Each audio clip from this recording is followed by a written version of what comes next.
দিতে কণ্ঠস্বর খাদে নামিয়ে বলে তৃপ্তি। ইলমা চোখ রাঙিয়ে বলে, আমাকে বলছিস কেন? তুই বল। গতকাল যা বলেছে এখন লাস্ট চান্সে তুই বলে দেখ প্লিজ। আই হোপ তোর কথা রাখবে। তৃপ্তির এহেন কথায় ইলমা পুনরায় চোখ রাঙায়। তৃপ্তি ঠেলতে থাকে। আদনান ওদের কাণ্ড আর চোখে দেখছে আর মিটমিট করে হাসছে। তৃপ্তির জোড়াজুড়িতে ইলমা বাধ্য হয়ে আদনানের সামনে আসে।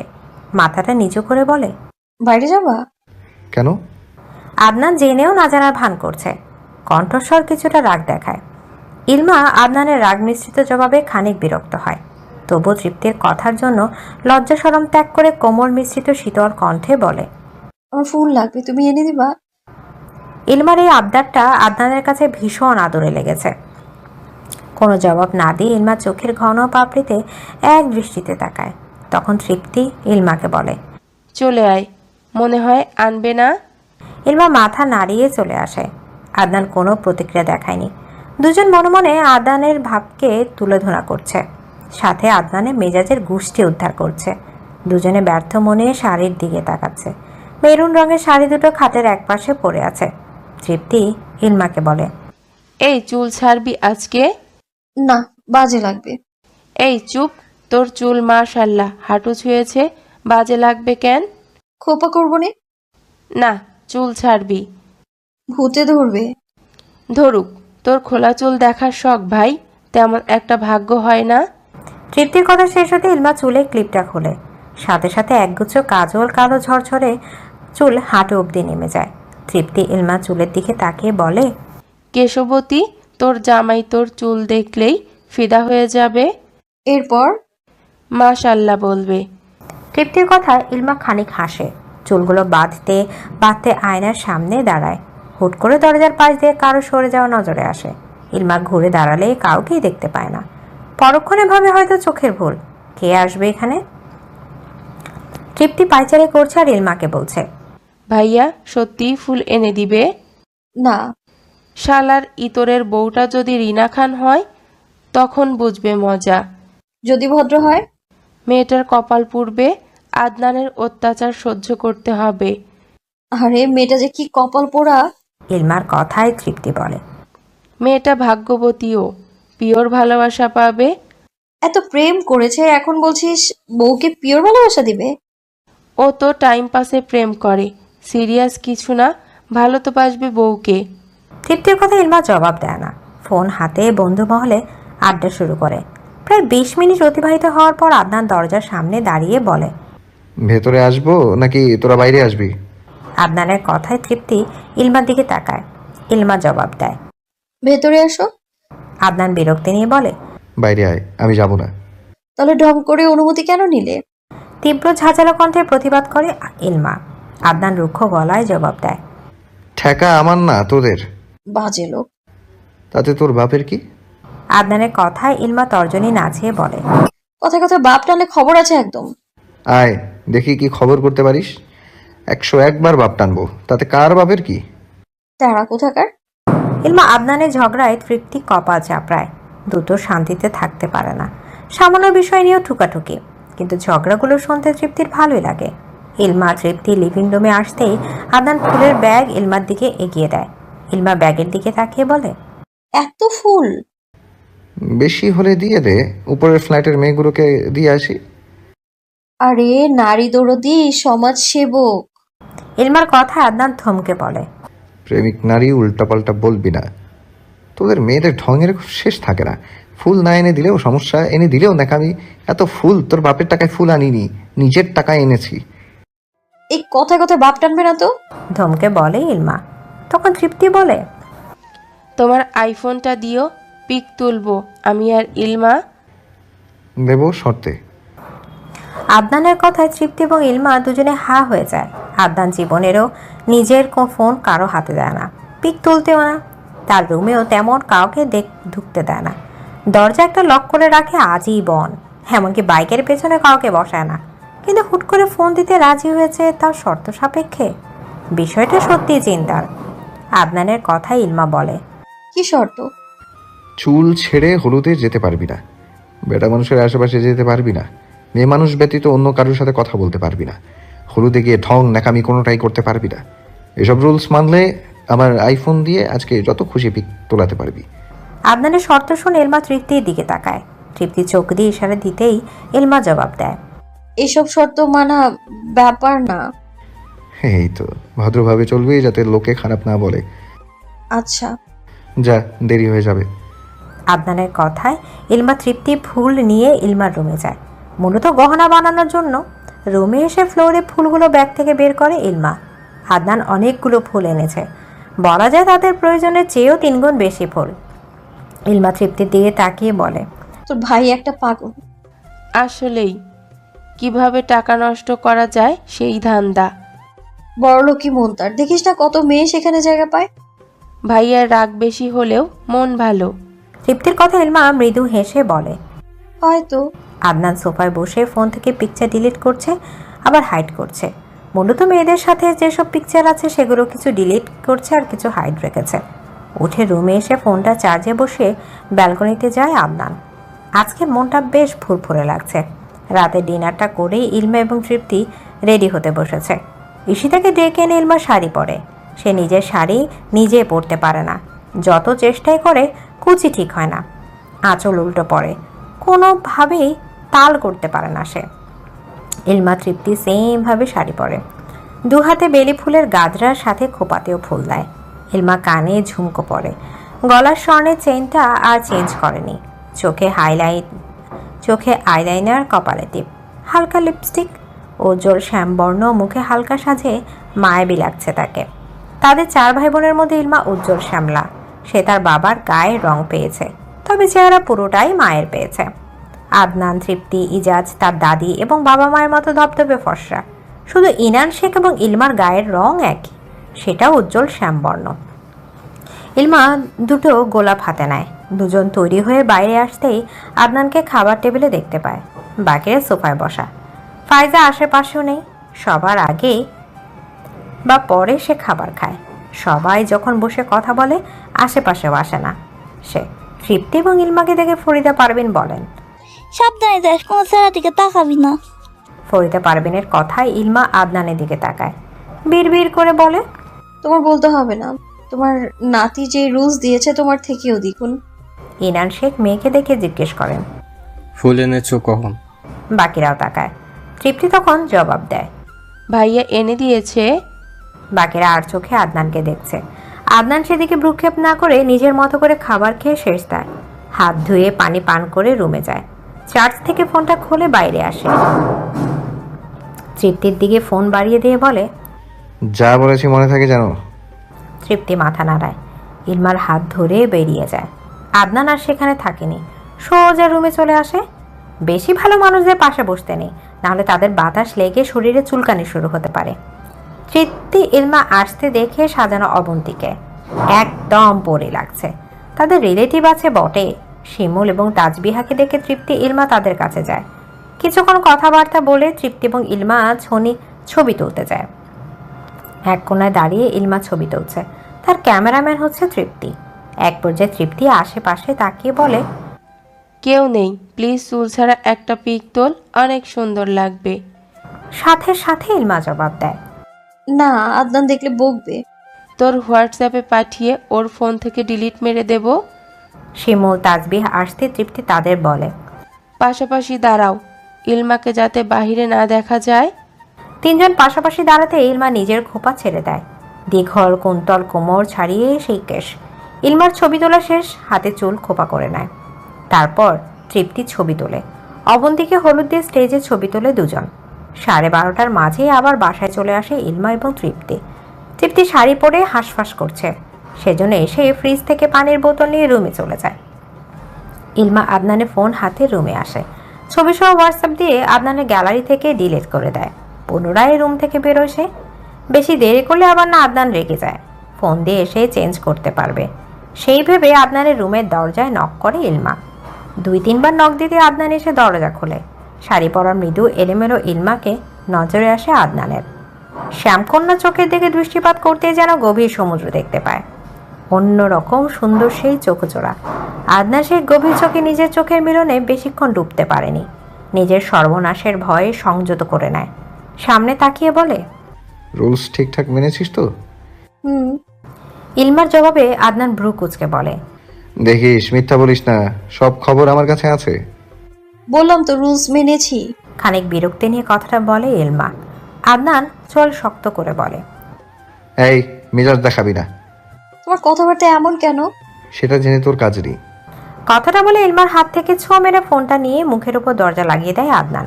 ইলমার রাগ হয় প্রচুর, সেজন্য দরজা লাথি বসাতে যায়। তখন আবার আদনান পুনরায় দরজা খুলছিল। চাদরের ফ্লোরে সিপ কেটে পড়তে যায় ইলমা। আদনান হতভম্ব হয়ে ইলমার এক হাত ধরতে পড়া থেকে রক্ষা পায় ইলমা। রাগে দুঃখে তার কান্না আসছে। আদনান ইলমার চোখ মুখ দেখে মুখ টেপে হাসে। ইলমা নিজেকে সামলে তীব্র ঝাঁঝালো কণ্ঠে বলে, আল্লাহ বিচার করবে। দরজায় শান্তি মতো লাথিটাও বসাতে দেয় না। ইলমার কথায় আদনান জবাব দেয়, মাথা মোটা, এরকম শক্ত কাঠের দরজায় লাথি দিলে পা ভেঙে যেত। ভাঙলে ভাঙতো, তাতে কার বাপের কি? কথাটা বলে আদনানের থেকে হাত ঝাড়ি মেরে সরিয়ে নেয়। মুখ ঝামটা মেরে চলে আসে নিজের রুমে। আদনান ইলমার যাওয়ার দিকে তাকে হো হো করে হেসে ওঠে। যেই হাসির শব্দ ইলমার কানে আসতেই চরম বিরক্ত হয় ইলমা। এদিকে ইলমা রুমে যাওয়ার পেছন দিয়ে আদনান নিজের রুমে প্রবেশ করে দরজা লক করে দেয়। ফোন হাতে নিয়ে গ্যালারিতে যেতে একটাও ছবি পায় না তৃপ্তি এবং ইলমার। মুহূর্তেই টনক নড়ে তার। সব ডিলিট করে দিয়েছে ইলমা। কিন্তু মেয়েটা বড্ড বোকা, তার হোয়াটসঅ্যাপে গেলেই তো ছবি সব পেয়ে যাবে। সেজন্য আদনান ইলমার আইডিতে যায়। ছবি সহ কিছু গেছে, আবার কিছু যাচ্ছে। আদনান একে একে ইলমার সবগুলো ছবি সেভ করে নেয়। ব্যালকনিতে বসে বসে ইলমার ছবিগুলো দেখে সে। ঘড়ির কাঁটা সকাল 7টার ঘর ছুঁয়েছে। আদনানের অ্যালার্ম সেই 6:30 থেকে বেজেই যাচ্ছে। আদনান সেটা বন্ধ করে আবার নির্দিষ্ট সময় চলতে থাকে অ্যালার্ম। প্রচুর বিরক্ত নিয়ে বিছানা ছেড়ে ফ্রেশ হতে চলে যায় আদনান। আজকে ভার্সিটি যাবে সে। রুমে এসে নিজেকে তৈরি করে নাস্তা খাওয়ার জন্য লিভিং রুমে আসে। তারেক মাহমুদ এবং ইনান শেখ মাত্র এসেছে নাস্তা খাওয়ার জন্য। তারা তিনজন একসাথে বসে নাস্তা সেরে নেয়। খেতে বসে তেমন কথা হয়নি তাদের মাঝে। আদনানের খাওয়া শেষ হতেই বাইকের চাবি নিয়ে আসে। ইলমা তৃপ্তি সবে নাস্তা খেতে এসেছে। আদনান দুজনকে আর চোখে পরখ করে। বেরিয়ে যাওয়ার আগে মুহূর্তেই তারেক মাহমুদ আদনানকে শুনিয়ে বলেন, আম্মা, তোমার নাতনিকে বলে দিও আর 14 দিন। আদনানের কানে আসে সে কথা। বাকিরা তার যাওয়া দেখছে। আদনান সূক্ষ্ম দীর্ঘশ্বাস ছেড়ে বাইক নিয়ে বেরিয়ে যায়। তারেক মাহমুদ আদনানের যাওয়া দেখে বিরক্ত হন।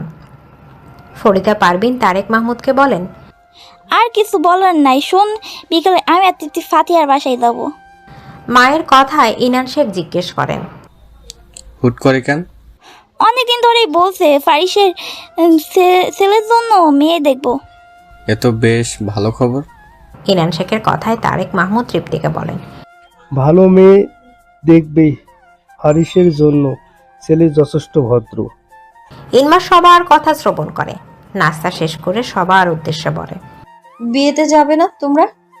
তারেক মাহমুদ জবাব দেন, ইনান তো কোর্টে যাবে, বাকিরা যা আছে যাবে আর কি। ফাইজা ইজাজকে বকছিল তখন। পড়ালেখা ঠিকঠাক করে না, এই সেই হাবিজাবি কত ব্যাপার নিয়ে। ইজাজ নাস্তা খেয়ে রুমে চলে যায়। তৃপ্তি তার আম্মুকে রান্নার কাজে হেল্প করতে যায়। ইলমা উঠে নিজের রুমে আসে। তার রুম অনেকটা অগোছালো হয়ে আছে। ইলমার তেমন সময় হয় না রুম গোছানোর। আজকে যেহেতু কলেজ যাবে না, রুমটা গোছানো যাক। টেবিল একাডেমিক বইয়ের সাথে কিছু গল্প উপন্যাসও বই ছিল, যেগুলো পড়ার জন্য বুকশেলফ থেকে নামিয়েছিল ইলমা। যেহেতু সামনে টেস্ট এক্সাম, উপন্যাসের বই পড়ার মানেই হয় না। বইগুলো সুন্দর করে সেলফে তুলে রাখে সে। রুম ক্লিন করে, লিভিং রুমটাও গুছিয়ে নেয়। রান্না বান্না শেষ হতেই কিছু কাজে হেল্প করে ইলমা। ফাইজার সাথে তার কথা হয় না, বলা যায় ফাইজা তাকে ইগনোর করে। সেজন্য ইলমাও আগ বাড়িয়ে কথা বলতে চায় না। ভার্সিটিতে দাঁড়িয়ে বন্ধুদের সাথে কথা বলছে আদনান।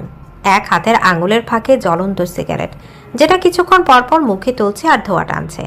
অপোজিটে আবরণ মেয়েদের র্যাক দিচ্ছে। আদনানের চোখের আড়াল হয়নি সেসব ব্যাপার। রিয়ানার সাথে তেমন একটা যোগাযোগ হয় না আদনানের, বলা যায় নিজে থেকেই কথা বলা কমিয়ে দিয়েছে। দেখা হলে ব্রেকআপ করে নেবে। আদনানের হাবভাব ভালো ঠেকছে না নির্মাণের কাছে, সেজন্য বেশিক্ষণ নিজের কৌতূহল ধরে রাখতে পারেনি। নির্মাণ আদনানের দিকে শান্ত স্বরে প্রশ্ন ছুড়ে মারে, তোর হয়েছেটা কি? আদনান সিগারেটে একটা টান দিয়ে বলে। সময় খারাপ যাচ্ছে। বাকিরা কিছুটা অবাক হয়। শেজান জবাব দেয়। তোর অল্প স্বল্প পরিবর্তনের জন্য তোর মন মর্জি বুঝি না। আদনান শূন্য তাকায়, সূক্ষ্ম দীর্ঘশ্বাস ছেড়ে বলে। আমি খারাপ, ভালোর সংস্পর্শে এসে দেখছি আবার সব নড়বড়ে হয়ে যাচ্ছে। পরিস্থিতি যেন আমায় বাস্তবতার কাঠগড়ায় আসামি হিসেবে দাঁড় করাচ্ছে। আমাকে আধারে মারায়, আলোতে নয়। কিন্তু কি বলতো, জীবনে কিছু কিছু সময়ে প্রতীক্ষা, মোহ, মায়ার তাড়নায় আলোতে আসতেই হয়। এই আলো আমার শ্বাসরুদ্ধ করে হৃদয়ে তোলপাড় সৃষ্টি করে।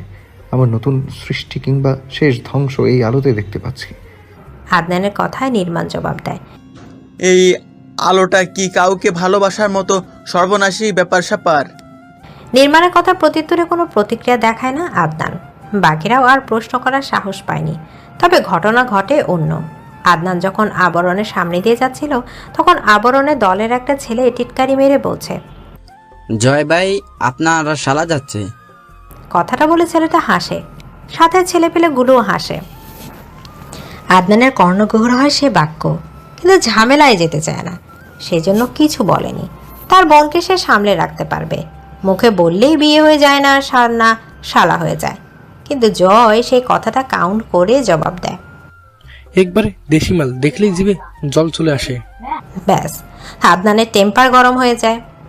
শার্টের হাতা ফোল্ডার করতে করতে এগিয়ে আসে আবরণের দিকে। আবরণ আদনানকে খেপে যেন তৃপ্তি পেল। আদনান এসেই আবরণের কলার চেপে ধরে, নিজের শক্ত মাথা দিয়ে আবরণের কপালে জোরে বাড়ি দেয়। হাত মুষ্টিবদ্ধ করে আবরণের নরম গালে আঘাত করে, পা তুলে আবরণের পেটে আঘাত করে, যার ফলস্বরূপ আবরণের মুখ দিয়ে রক্ত বেয়ে পড়ে নিচে লুটিয়ে পড়ে। এগিয়ে আসে আবরণের দলের ছেলেপেলেগুলো। আদনান তাদের সাথে মারামারিতে ব্যস্ত, তবে নিজেও 2-4 ঘা খেয়েছে, যার ফলে কপাল চোট ফেটে রক্তে টইটম্বর। নির্মাণ, শেজান, মোহিত এসে আদনানকে ছাড়ায়। জয় উঠে আদনানের পিঠে কয়েকটা লাথি বসায়, তাতে আদনান পুনরায় ক্ষিপ্ত হয়। আবরণের অন্ডকোষ বরাবর লাথি বসিয়ে দেয় বলে, শুয়োরের বাচ্চা, এই মেশিন নিয়ে এত তেজ না তোর? এরপর আমার বোনকে নিয়ে বাজে কথা মুখে আনবে, একেবারে অকাজের বানিয়ে ফিউচারে বাপ হওয়া ছুটিয়ে দেব। আবরণ ব্যথায় দম যায় অবস্থা, তবুও ঠোঁটের কোণে হাসি। আদনান বেশ বিরক্ত হয়। আবরণ সর্বশক্তি দিয়ে চিৎকার করে বলে, তোর বোনকে তো আমি দেখে নেব, যেখানেই পাবো।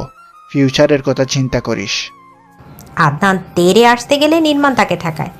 আদনান চোখ মুখ শক্ত করে বাজে গালি দেয় আবরণকে। আদনানকে টেনে টুনে এক সাইডে নিয়ে আসা হয়। মুখের অবস্থা রক্তমাখা, রাগে শরীর অসম্ভব কাঁপছে তার। কপালের রগ সুস্পষ্ট হয়ে ফুটে উঠেছে, হাত দুটো মুষ্টিবদ্ধ। অন্যদিকে আবরণকে হসপিটালের উদ্দেশ্যে নেওয়া হয়। নির্মাণ আদনানকে পানির বোতল এগিয়ে দিতে দিতে বলে, তোদের ঝামেলা আর শেষ হবে না, হসপিটালে চল। ওই শুয়োরের বাচ্চা আমার বোনকে নিয়ে বাজে কথা বলবে কেন? ওর ঝামেলা আমার সাথে, আমার পরিবার টানবে কেন? জানি না, অবরানকে বিশ্বাস নেই, তৃপ্তিকে সাবধানে রাখিস। নির্মাণের কথায় আদনান পানি পান করে উঠে দাঁড়ায়। শরীরের সর্বাঙ্গ ব্যথায় ভেসে উঠেছে। আদনানের অবস্থা বুঝে নির্মাণ এবং শেজান তাকে ধরে গাড়িতে নিয়ে বসায়, পাশের হসপিটালে নিয়ে যায়। আদনান চুপচাপ হসপিটালে আসে, কাটা জায়গায় ড্রেসিং করিয়ে ব্যান্ডেজ করে নেয়। ব্যথায় ঔষধ সহ আরও কিছু ওষুধ লিখে দেওয়া হয়। হসপিটাল থেকে বেরিয়ে 3 বন্ধু একটা রেস্টুরেন্টে ঢুকে দুপুরের খাবার দাবারের জন্য। দুপুর বলতে 2:30 বেজে গেছে প্রায়। 3 জন মিলে লাঞ্চ সেরে বাইরে আসে। আদনান এই অবস্থা নিয়ে বাসায় যাবে না, সেজন্য ঠিক করে 2 দিন নির্মাণের বাসায় কাটিয়ে দেবে। অবন্তীর বিয়েতে এসেছে শেখ পরিবারের সদস্য। তৃপ্তি, ইলমা দুজনে সারাটা পরে হিজাব বেঁধে মাথা ঢেকেছে। ঈশিতা এবং ফাইজার সাথে সাথেই ছিল 2 জন। গিফট দিয়ে বরকে দেখে পিকচার তোলে তারা। অবন্তীকে বউ সাজে মাশাআল্লাহ খুব সুন্দর লাগছে। খাবার খেয়ে দেরি করেনি তারা, নিজেদের ফ্ল্যাটে চলে আসে। বিকেলে ফরিদা পারভিনের সাথে তৃপ্তি তার ফুপির বাসায় যাবে। ফরিদা পারভিনের কথা মতো 2-3 দিন সেখানে থাকবে তারা। সেজন্য তৃপ্তি ব্যাগে 2 3 পিস সহ দরকারি জিনিসপত্র নিয়ে নেয়। কিছুক্ষণ রেস্ট করে দাদি নাতনি বেরোয় ফারিজদের বাসার উদ্দেশ্যে। তারেক মাহমুদের পার্সোনাল কারে করে যাবে। ড্রাইভার তাদেরকে বাসার সামনে নামিয়ে দেবে। তৃপ্তি চলে যাবে। ইলমা 2-3 দিন একা কাটাবে। একা বলতে আর কি, কলেজেই তার সময় কেটে যাবে। তবে দাদিকে তার তৃপ্তিকে সে 3টা দিন মিস করবে। সন্ধ্যায় ঈশিতা নাস্তা বানাচ্ছে, ইলমাও হেল্প করেছে। ফাইজা আশেপাশেও ঘেসেনি। কিচেনে তারা দুজন। আদনান তখনও ফেরেনি। কল দিয়েছে, ফোন বন্ধ বলছে। ঈশিতা চিন্তিত ছেলেকে নিয়ে। ইলমাকে বলে, আদনানের হলোটা কি? সেই সকালে বেরিয়েছে, বাসায় আসার নাম নেই। মনে হয় এক্ষুনি এই বাসা ছেড়ে দিচ্ছে। আরে না, কোনো সমস্যায় পড়েছে মনে হয়। যে নিজে সমস্যা সৃষ্টি করে তার আবার কিসের সমস্যা? ইলমার কথা ঈশিতা নীরব চাহনি দেয়। ইলমা চায়ের ফ্লাক্সে চা ছেঁকে নিচ্ছে। ঈশিতা সূক্ষ্ম দীর্ঘশ্বাস ছাড়ে। এই ছন্ন ছাড়া ছেলেটার হবে কি? কিভাবে ঠিক হবে? ভবিষ্যৎ কি? এখনো নেশা ছাড়তে পারেনি। ভালো। হ্যালো বন্ধুরা, পরবর্তী পার্ট খুব তাড়াতাড়ি আসবে, তো সবাই অপেক্ষায় থাকো। আর চ্যানেলটি যারা এখনো সাবস্ক্রাইব করনি তারা পরবর্তী পার্ট দেখার জন্য চ্যানেলটি সাবস্ক্রাইব করে রেখো। ধন্যবাদ সবাইকে, আমাদের সাথেই থেকো।